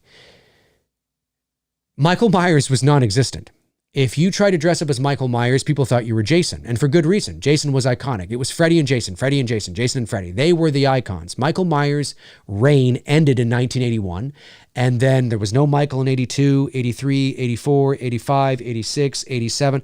There were 6 years with no Michael. And then Michael comes back in 88 when the slasher subgenre is basically non-existent and on its way out anyway. You know what I mean? Freddy and Jason are the real slasher horror icons of the 1980s. I'm not saying Michael is nobody, but it's like Freddy, Jason, and then Michael's down here in the 1980s in terms of popularity and pop culture impact. Now, it's a little different. You know, Michael has certainly come up the reins, but because Freddy and Jason have solidified their legacy so early and they're so iconic, that I still probably think that Freddy and Jason are still more iconic than Michael Myers. I do. Overall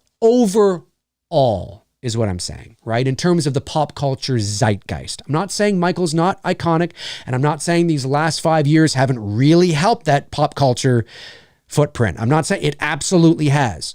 But yeah, I'm going to go out on a limb and say that I think Freddy and Jason are still have the edge just a little bit. Who's more iconic between Freddy or Jason? It's a tough one. Probably Jason. Probably Jason, but it's probably by a nose. Do you know what I mean? Yeah. And it could also just be because of the volume of movies, you know. Great question. Thank you. Harry Ryan sends in $2 and says, can you sing Strangers in the Night in Trump's voice? God, I don't think so. Strangers, what's going on, everybody? I love it. It's great. Strangers in the night. Melania, come here. I want to do this. It's great. You and me right here, right now. Strangers in the night. There you go. I can't remember the rest of the fucking lyrics. Da, da, da, da, da, da, da. Yeah, fuck, I gotta think about that. I know the song you're talking about. It's great. It's amazing. I love it. It's amazing. It's Melania's favorite song, okay? It's her favorite song. Her favorite song. You're fired. Melania, you're fired.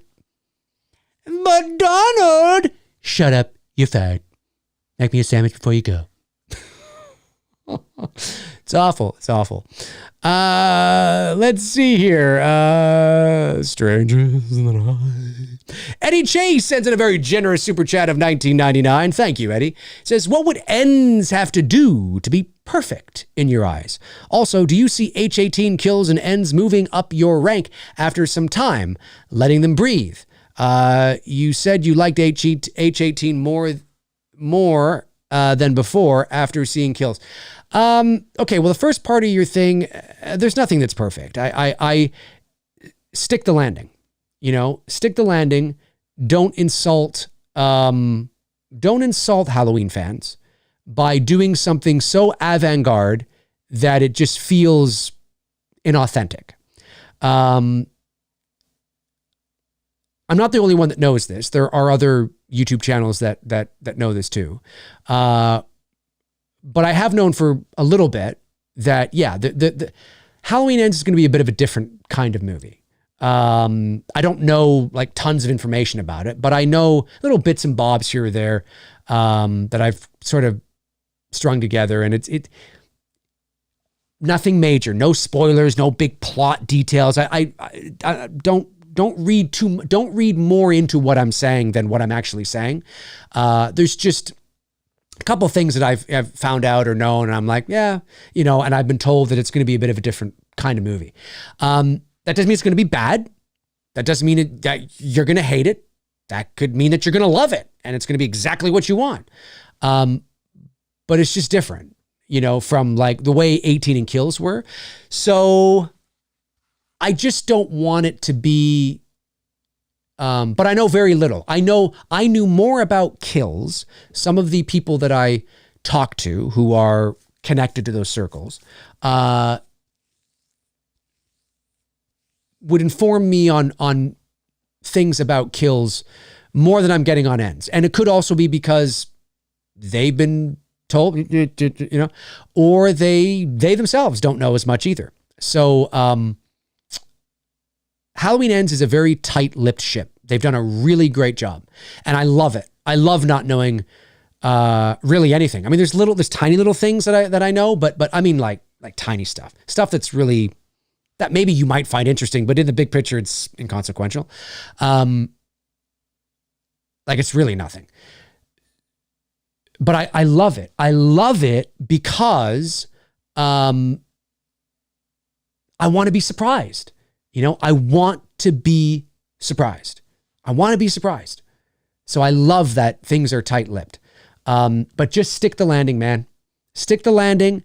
I just hope that when I hear that thing, things are a little different, I just hope it's not like it's not, you're not going too bold, are you?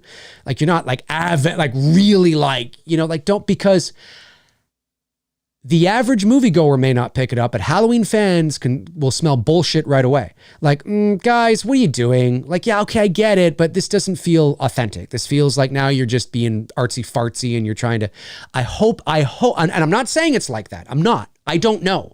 I'm just saying I hope that's not what they're doing. They're not overthinking shit and meddling too much and trying to, and it's a fucking Halloween movie. It's a fucking Halloween movie. Make them lurking, make them stalk, make them emerge from the darkness, have some awesome fucking music, have some great suspense, wrap up your story, and let's go home. Do you know what I'm saying? Like let's not fucking don't turn that. Like don't stop. I'm hoping there's none of that. So just stick the landing. Don't insult Halloween fans. That's what I'm hoping. To the second part of your question, Ends moving up your rank after stuff. You know what? It's always possible. It's always possible. I'm not a big fan of Halloween Kills at all. I really like the flashback, but to be fair, it's probably more for nostalgic reasons. It's the logistical execution of it, right? It's from a filmmaking standpoint. I thought they did a tremendous job recreating Halloween 1978. There's nothing in the flashback in terms of story and plot that I love. Oh, I love what they did here and what they added and the way Loomis came in and went, did he kill? Did he kill again? Oh, I love how, I don't care about it. It's just, it's fine, but just the look and the way things, it made me wish that we could have got a whole movie in that time period. That would have cost a lot. And I'm not saying there's anything bad about the flashback, but I love the creative choice to have the cinematic tableau as they're pulling back and Michael's on the lawn and the cops are pointing at him and they just cut to the credits. I love that. That's great. But the rest of the movie, I'm just not a big fan. There's moments in the movie, there's moments, but overall, I just really wasn't a fan of Halloween Kills. I personally think it is quite a step backward. I think Halloween 18 is just a better movie overall. It's better written. The structure is better. The pacing's better. The performances are better. So if Halloween Ends is if they just continue on this trajectory and Halloween Ends is we walk out of the theater and we're like, what the fuck is that? Holy shit. Do you know what I mean? What? You don't even want to know. They did this and that didn't even make any sense. Then maybe I might go, oh my God, Halloween Kills. I'm so sorry. It's always possible, right? It's always possible. But I want to believe that that's not the case. I want to believe that that's not what is going to happen, and that they are going to deliver something that may be a little different, a little unexpected, but it's going to feel right. And it's going to feel organic, and it's not going to feel insulting, and it's going to feel like, okay, well, that's not what I was expecting, but cool. You know what I mean? That's what I'm hoping for. So we'll see. We shall see. Matthew Farisi sends in a super chat and says, $1.99, thank you. Says, Halloween 5 doesn't help Michael's icon status. No, that's true, but neither does, Friday the 13th Part 8 and Friday the 13th Part 9 and Jason Goes to Space and, and neither does, A Nightmare, Friday, yeah. And neither does Elm Street 6. Did I say Elm Street? I meant, Friday... 8, 9, Jason, And then Elm Street Part 6, Freddy's Dead, Elm Street 5. I'm not a big fan of Freddy versus Jason. I mean, there's a lot of movies you could pick apart. Do you know what I mean? So, but no, to your point, no.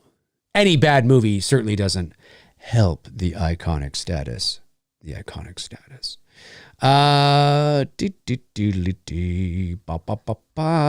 Okay, let me see here. I got that. All right. You guys are rocking tonight. Dennis Williams says, I enjoyed Kills.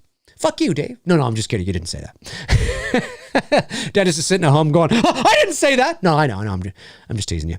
Dennis Williams says, I enjoyed Kills. It has its problems, but I still enjoyed it. Halloween 18 was better, though, as far as story and tone. Well, you're not alone, Dennis. You're not alone. A lot of people did enjoy it. Listen, I didn't hate Halloween Kills. It's not like I'm like, oh my God, it's a fucking worst piece of shit ever. Not at all. There's some things in there to enjoy. My issues have nothing to do with James Jude Courtney, have nothing to do with the cinematography, have nothing to do with, Laurie really, or anything like that. I mean, there's some nice moments. My issue is really just the structure and the pacing and the lack of direction for the legacy character. Like they were just in there to die, and I just like, listen, I get it. But if you're going to bring back legacy characters, you gotta give them something. You gotta have them go out in a blaze of glory. Like there's gotta be something. I mean, maybe you just brought too many people back, and so my issues are just really around structure, character, and story, really, at the end of the day. And I don't think it's strong. I think the whole hospital scene and it's just, no, get that out of there. It's a Halloween movie. Get out of there. I know you're trying to elevate this to more than what it is, but it's a Halloween movie.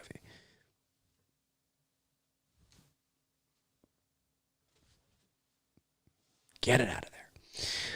But that's me. But James Jude Courtney, I will say this. James Jude Courtney. James, if you're watching, he's not watching. But if he ever does, James, you are tremendous as Michael Myers. Great. Love him. It's fantastic. He's great. See, now there's something. There's another good example, right? James Jude Courtney, I know he's taller. I get it. Okay. But Austin Butler is not like the spitting image of Elvis either, right? So, but James Jude Courtney worked very hard to bring the essence of the 78 Myers there. So I have no trouble believing that this is the same guy 40 years later. I don't have any trouble. I don't believe, even though I love Dick Warlock, I don't necessarily believe he's the same guy 40 minutes later. Do you know what I mean? I think what works with Dick so well is that he's the same height and the same build and the same size. So even though he's all of a sudden, and I love, fans are so great. Halloween fans are, it's so great. Some fans are like, well, he's just walking more slowly because he's been shot. And it's like, hey, whatever you have to do to justify it in your own mind, knock yourselves out. Whatever you need to do to justify it in your own mind, you knock yourselves out. But that's not what he's doing. Dick Warlock has said on many occasions that he's walking like that because nobody told him not to walk like that. He just was like, oh, I'll just walk like this then. That's really the reason, not because he was shot. But no, I think James Jude Courtney is great. And I think I believe he's the same man. Despite the fact that he's taller, despite the fact that he's got, a somewhat larger frame, it's those idiosyncrasies and nuances of the performance that he's been able to nail. It's like what Aaron Armstrong did in the flashback scene. Actually, I even think the sit-up in Halloween 18 in the basement, when there's that sit-up, it was a little too fast for my liking. But, he sits up like this. I think that's Aaron Armstrong. I don't think that's actually James Jude Courtney, if I'm not mistaken. But again, between James and Aaron, they've done a really good job at making me believe that's the same person. And that's what it's about. That's what it's about, right? Understanding those nuances and idiosyncrasies. I love that word, clearly. Let's see here. Okay, did I get all the super chats? Have I got all the super chats? Did I get them all? Have I got all the super chats? I don't know if I did. I sound like Dr. Loomis drunk. Damn son of a bitch. What's this from, folks? What is this from? What is this from? Name the movie. Hunting Han, you goddamn blithering Nazi pig. Name the movie. Let's see it. Let's see it, folks. Hunting Han, goddamn blithering Nazi pig. You guys will get it. You guys will get it. Here it comes. Come on. This is it. It's coming, baby. Here it is.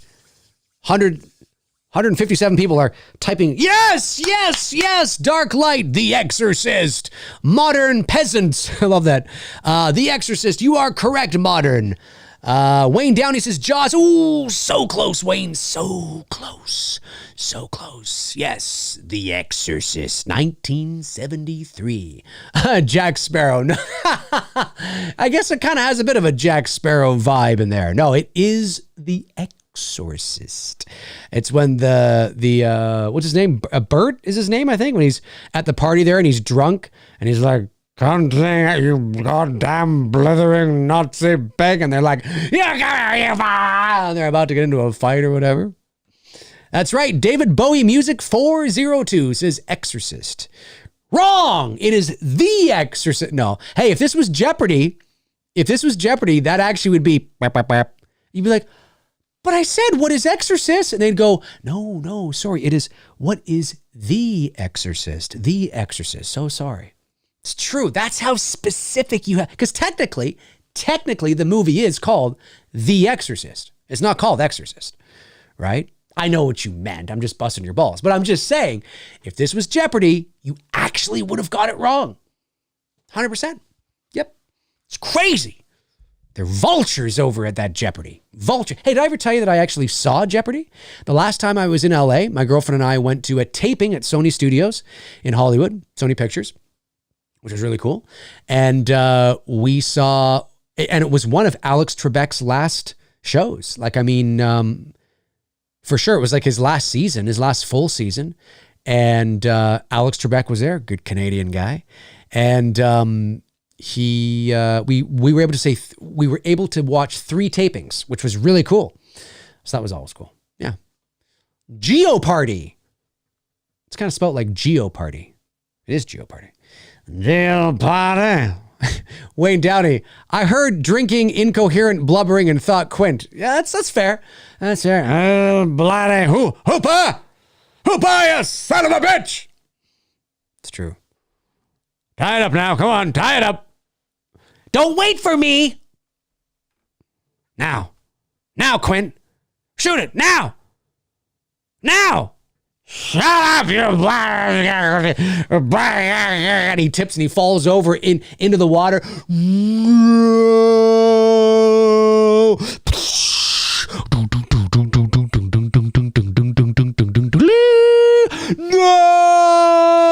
Richard Dreyfuss reaches for the gun.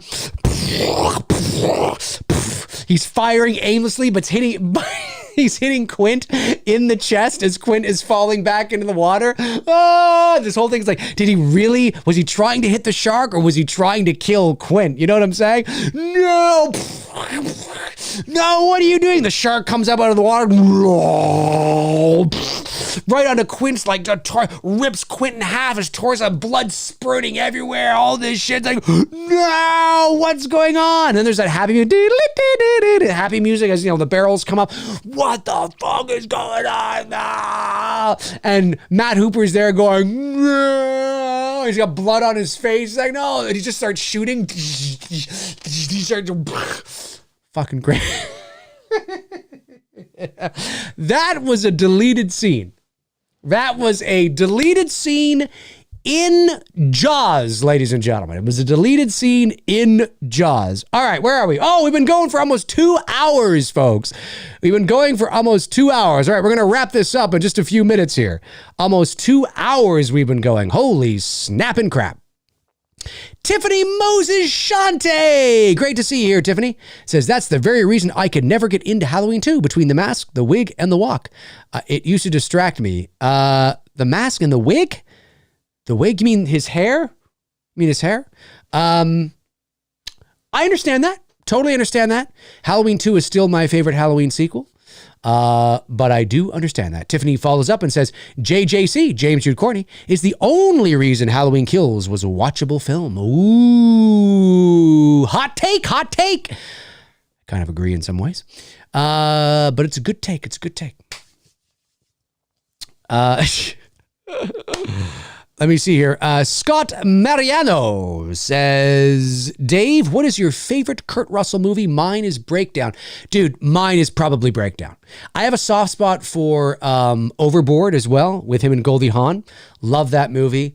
But I thoroughly love Breakdown. I think it's an underrated thriller that needs more love. If you have not seen Breakdown starring Kurt Russell, what is it, 97, 98, somewhere around there? You have got to watch this movie. You will thank me for it. If you are a Kurt Russell fan, you will thank me for this, 100%. I love Breakdown. Absolutely fantastic. Dennis Williams says, Dave, how would you survive a zombie apocalypse? Head north. I pack up all my food, head north. Yep. That's what I have to do, man. That's what you gotta do. Oh, Jamie Lee's wig. Oh, right. Thank you, Tiffany. Thank you. Yes, of course. Yeah. When I was a kid, of course you're a kid, right? I didn't know she was in a wig. It looked like, the continuity looked like it worked for me. But as you get older and, in comes the internet and you learn about all these things, you're like, oh yeah, I can totally see how it's a wig. Yep. It doesn't bother me though. I mean, it's certainly, I think they could have done a better job, maybe straightened it out a bit more rather than having this, you know what I'm saying? But it works for me. It works for me. Oh, yes, it does. Yes, it does. Julian Salgado says, 3,000 Miles of Graceland is so underrated. Yeah, I haven't seen that in a long time. Wow, I forgot about that one. Yeah, that's good. That's good. Yep. Evil Alex says, before this ends, I want to say you make a difference in people's life. Help them in their daily lives mentally. Keep up the great work. Thank you, Evil, for saying that. Yeah, it's a pretty cool thing. Obviously, I don't come on here to do that. I guess it's a nice byproduct. I know that, look, and, myself included. I mean, I'm human. We all go through a lot of things and we all deal with a lot of stuff. We all have things that we're dealing with or going through in our day-to-day lives and or have gone through or are about to go through. And it is really cool that these shows that I do or the videos that I post make a difference in your life. And if they do, that's amazing. That's awesome. I'm just here to, I enjoy being silly and theatrical and fun. And if that gets you through a day at work or a difficult time or whatever, then I think that's amazing. And I really appreciate hearing about that kind of stuff. It's funny. It's very humbling. It's flattering. It's humbling. I just don't know what to say to it. I guess if I was doing it for that, I'd probably know what to say, but I'm not doing it for that. So I guess I should just say thanks, you know, and I'm glad that it has that effect. So I appreciate you saying that, Evil Alex. Thank you very much. Appreciate that.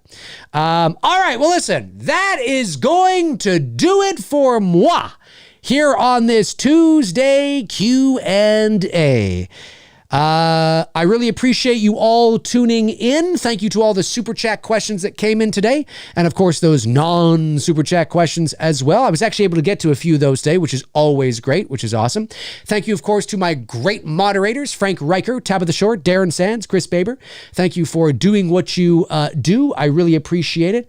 And I will be back soon. I will be back very soon. I might even have another video later this week. And also, tomorrow night, I will be back live tomorrow night, because tomorrow night at around 8 o'clock p.m. Eastern Standard Time, I will have James Grimm on the channel. James Grimm. James is currently crowdfunding I guess he's crowdfunding the post-production part of his fan film, Friday the 13th fan film, My Special Boy.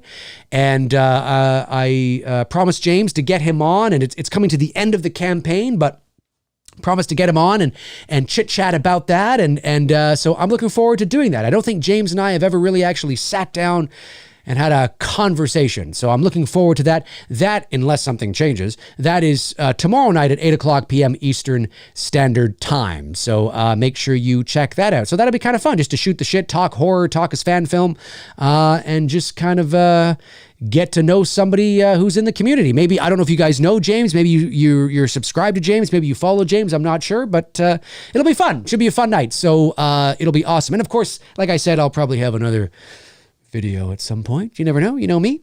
All right, folks, have a great rest of your Tuesday night. Stay safe out there. Don't be cruel to each other. As Elvis would say, don't be cruel. It's true. Baby, it's just you I'm thinking of.